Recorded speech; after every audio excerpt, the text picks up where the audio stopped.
Do you regret calling them fascists? Do I regret that? Yeah. No, that's what I think they are. What was that? That's what I think they are. So no, I don't regret it. Anything else about your testimony that you want to talk about? I don't want to talk details because I don't know if I'm under any kind of restraint as far as that goes. Constraint. So after the trial's over, sure. What was going through your head that day?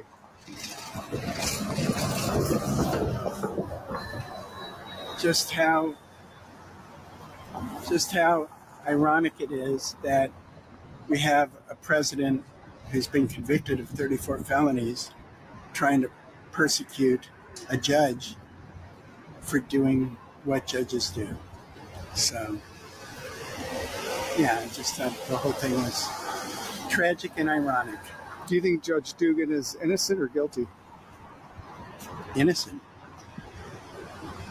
Absolutely innocent.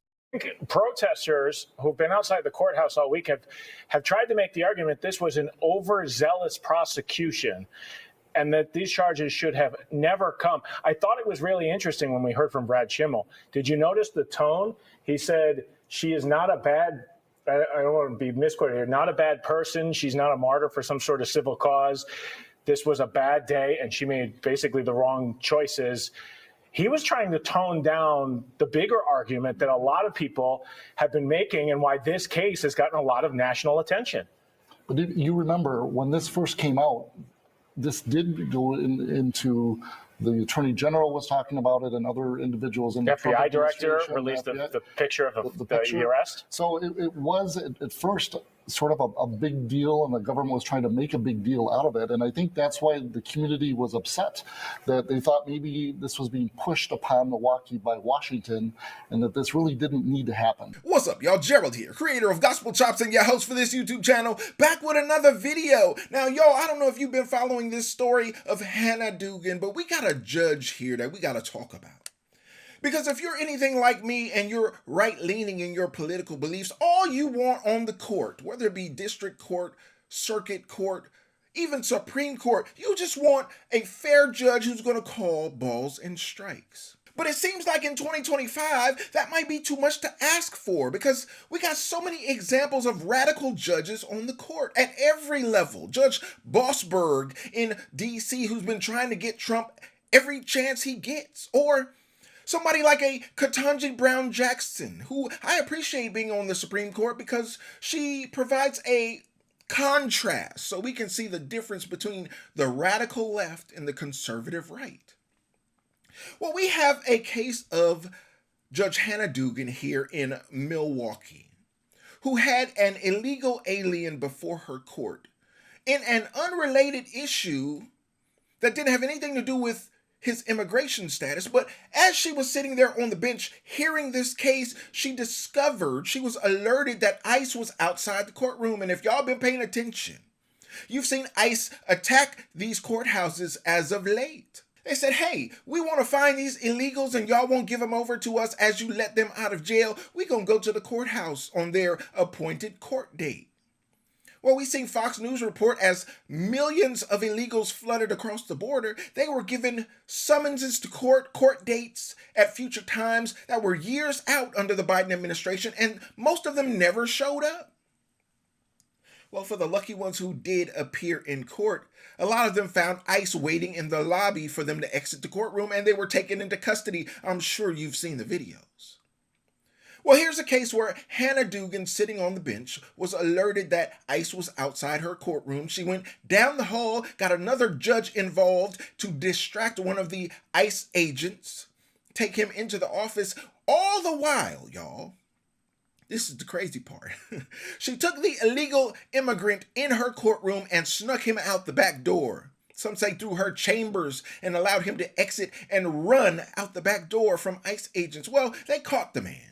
Not only did they catch the man, but they charged her, which many Americans feel like was justified. And just recently, just this week, y'all, this case has come to a resolution. A jury of her peers found her guilty of a felony. That's right. She didn't get convicted on the misdemeanor charge. They let her go on that one, but they held the felony, which means she is subject to up to 5 years in prison. Can you imagine putting your career on the line, putting your reputation on the line, putting your life and your loved ones on the line for a radical ideology? Because she don't know this illegal alien that was before her court. She's not connected to the person. She's connected to the radical ideology that led her to make this mistake. Well, y'all, she's guilty as charged. And she will be facing a sentencing coming up here pretty quick. This judge might be going to jail. Milwaukee County Judge Hannah Dugan is on trial, but today a fellow judge took the stand. Dugan is accused of trying to help a defendant in her court evade ICE agents, directing him to leave through a private door. Judge Cristela Cervera walked the jury through the April morning. Bill Miston is live from the federal courthouse with the most compelling testimony of the day. Bill. Yeah, that's right, Kim. Cristela Cervera's courtroom is right next door to Judge Dugan's at the Milwaukee County Courthouse. And Cervera testified on the stand today that she said when Dugan learned an ICE team was outside in the public hallway to make an arrest, Dugan entered her own courtroom. Cervera said Dugan motioned her to come with her, telling the jury, quote, I thought something bad had happened, and it was embarrassing to be summoned in that way. Cervera said when she started to take off her robe, Dugan told her to leave it on. Cervera testified she wasn't sure why Dugan involved her and that she felt hesitant to be a part of it. Cervera said when talking to federal agents in the hallway, Dugan went from irritated to angry and kept saying they needed a judicial warrant. Cervera said she then escorted an agent to the chief judge's office down the hall, and when she looked back, Dugan wasn't there. Cervera testified she felt, quote, abandoned as Dugan was able to get back to her calendar after pulling Cervera out of her own court. Prosecutors say after that, Dugan directed Flores-Ruiz and his attorney through a jury door leading out to the hallway. But agents later caught up to Flores-Ruiz, arrested him, and eventually deported him last month. Now, Cervera testified today that one attorney later came into her courtroom that day on April 18th, pumped a fist and said, quote, go judge. Cervera said she didn't know what they were talking about. But when the chief judge later filled her in, she said she was, quote, shocked and mortified that someone might think she was involved. When the defense cross-examined Cervera, she said she never told Dugan she was uncomfortable during those circumstances. Now, when Cervera learned about Eduardo Flores-Ruiz's arrest and the FBI was investigating, Cervera said on the stand today that judges shouldn't be helping defendants evade arrest. There was a total of more than 5.5 hours of testimony today for the government's case. So far, through 2 days of the trial, 11 witnesses. And this afternoon, the government told the judge that they plan on getting everybody in on Wednesday, so we could have the government rest its case tomorrow. Good evening. We are interrupting regular programming with breaking news in the trial of Milwaukee County Judge Hannah Dugan. And that verdict coming in just moments ago, it is a split verdict, not guilty on one count and guilty on the other. The not guilty is for count one, which was the misdemeanor of concealing a person to prevent their arrest. The guilty verdict from this jury was on the felony count of obstructing. These two charges came after this incident back in April where Dugan was accused of helping Eduardo Flores-Ruiz, an undocumented immigrant, avoid ICE officials at the courthouse in April. Now, we know that the jurors have been deliberating for a little over 6 hours. We've been catching in every single update that our reporters inside the courtroom have been giving us, and we have been covering this case from last week when we first started the trial up until now, which is now 8 months of coverage with this entire case. And we have a lot to get to, including live team coverage. And we start with Blake Easton, who is outside the federal courthouse for us right now. Yeah, that's right, Derek and Deanna. You said it. We've been here all day long. And honestly, it's hard to believe we have reached this now, getting a verdict in this case. They've been deliberating for about 6 hours at this point in time. And around the 6 o'clock hour, that is when we learned that the judge was buying the jury pizza. That's signaling that they could very well go the distance tonight. And obviously, with the breaking news, they have. A verdict has been reached. At this point, our crews are gathering to bring you full coverage. But before we get to all of that, I kind of want to walk you through the day of events leading up to this, because it cannot be emphasized enough. The jury has been extremely busy today. They have heard a lot and they have seen a lot. Getting here early this morning, defense took the stand and they didn't take much time at all. In fact, they only called 4 witnesses to testify: 2 Milwaukee County judges, a public state defender, and former mayor of Milwaukee, Tom Barrett. The defense rested their case without ever calling Dugan to testify.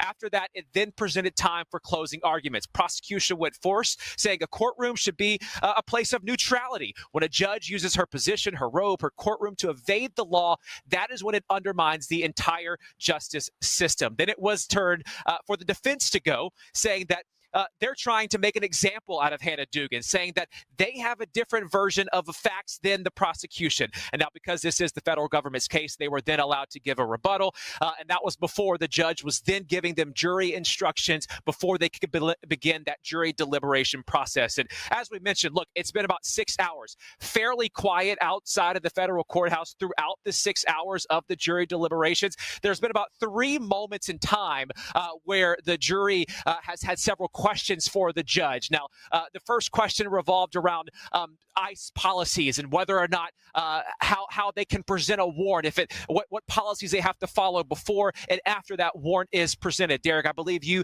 mentioned that early on in our coverage, noting that's kind of what led us here. Another question kind of had to do with Eduardo Flores-Ruiz and whether or not he was given his name and if that mattered in the case. And so a lot of those questions, it did bring the defense and prosecution up at one point, kind of going at odds. But those were the only moments we heard from the jury up until this moment right now, obviously with the verdict coming in. Again, we've got a whole crew of people here outside and inside the federal courthouse. The teams are gathering all of their information. There's a lot of moving pieces now, but that's where we are at this particular moment. Of course, we'll let you know if anything changes here on the ground, guys. So you might be familiar with the phrase judicial overreach.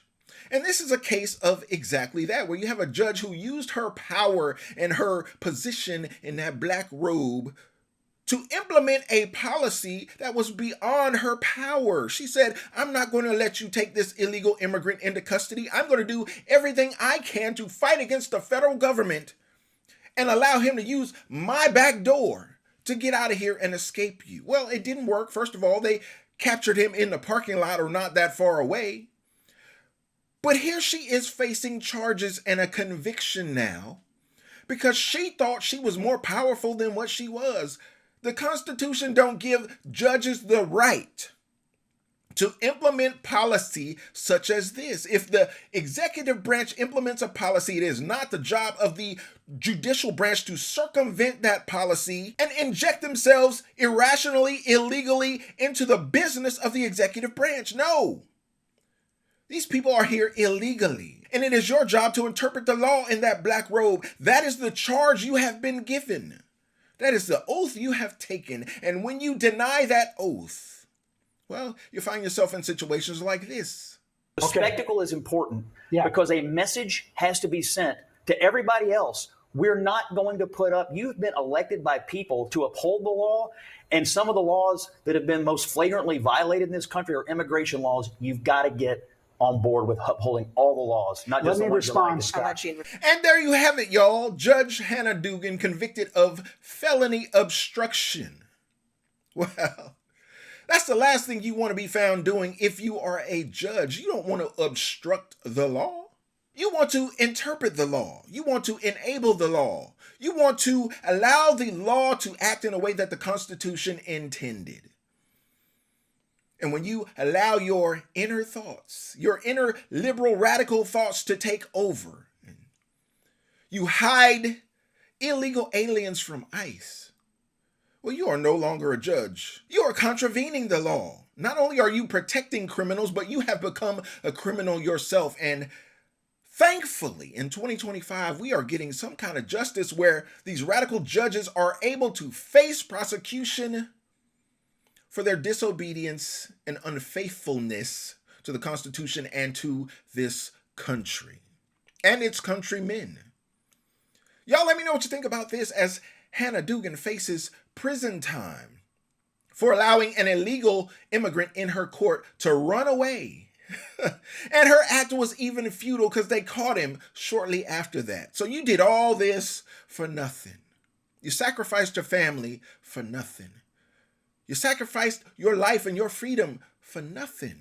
Because not only did they catch him and are deporting him, but they've caught you and are locking you up. Let me know what you think about this, y'all. I'd love to know your thoughts, and don't forget to like the video. Subscribe to the channel and share the video so we can get more people involved in the conversation, y'all. And like I always say, always remember and never forget, without the gospel, it's just chops. Until next time, peace.